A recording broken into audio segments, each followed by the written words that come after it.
Inaugurata stamani la sede dell'Associazione Volontari di Strada a Villa Seta in alcuni locali donati gratuitamente dalla famiglia Lobello e grazie anche all'aiuto del Rotary Club. La sede dei Volontari di Strada a Villa Seta sarà un centro di aggregazione per donne, mamme, giovani, bambini e anziani, insomma un punto di riferimento stabile per chi vuole costruire una comunità sana attraverso la condivisione di interessi anche ricreativi. La sede sarà anche il luogo dove verranno distribuiti gli alimenti alle numerose famiglie di Villa Seta che i volontari di strada assistono ormai da tanti anni.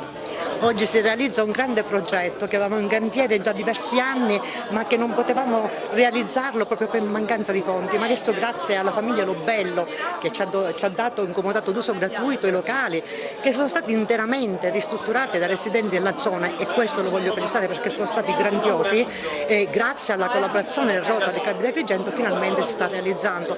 Qui è un posto molto importante in questo progetto che noi abbiamo denominato Noi ci siamo. Insieme al Rotary Club vogliamo fare un punto di riferimento intanto per la distribuzione mensile di alimenti per chi non poteva salire in città a ritirare gli alimenti stessi. Sarà un punto d'ascolto per sentire le necessità delle famiglie, perché dobbiamo ascoltare le famiglie. Sarà un punto di aggregazione per donne, per bambini, per persone anziane, si faranno delle attività ricreative. Insieme alla Chiesa ci sta nascendo una bella collaborazione perché va a intensificare l'aiuto che possiamo dare alle persone.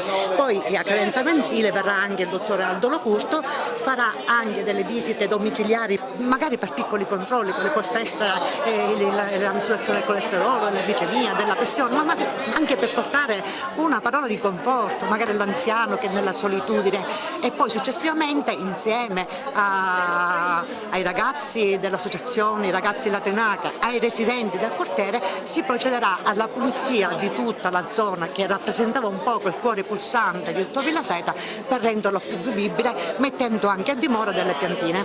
Invitiamo tutti, ma dico tutti, a partecipare, perché più siamo meglio è, perché Villa Seta merita rispetto, tanto rispetto. Volontari di strada si espande ed è qui a Villa Seta, un momento importante anche da un punto di vista sociale. La nascita di qualsiasi realtà di volontariato in quartieri particolari come quello di Villa Seta sicuramente è una bella notizia, che noi registriamo sicuramente positivamente e alla quale ci fa piacere affiancarci per dare anche un punto di riferimento, perché possa essere anche l'occasione per qualche iniziativa di recupero di questo quartiere che alla fine con qualche piccolo ritocco può esprimere bellissimi valori. Quale sarà l'apporto che il Comune potrà dare compatibilmente con le sue esigenze e risorse a questa associazione volontari di strada a Villa Seta? Il Comune svolge un'azione importante sul tema della povertà con una grande manovra che vede una serie di iniziative di aggressione alla povertà, la cartasia,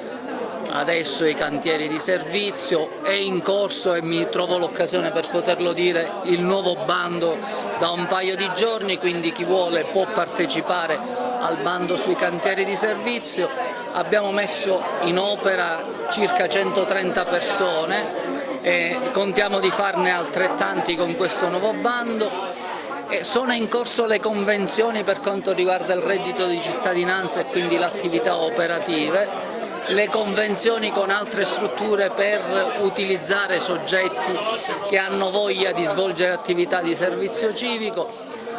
In buona sostanza il Comune svolge un'attività di rete anche con le associazioni di volontariato, che sono una ricchezza per il nostro territorio. Oggi si apre anche il cuore, perché non c'è più solo Viale della Vittoria, ma nel quartiere di Villa Seta si apre questo bel presidio di prossimità. Allora grazie di cuore davvero a tutti i volontari di strada. Noi abbiamo voluto appoggiare i volontari di strada in questo progetto in un quartiere assolutamente bisognoso. Abbiamo contribuito fattivamente ed economicamente. Vorremmo restare a fianco dei volontari di strada anche in futuro, sia per continuare questo progetto sia in altri progetti.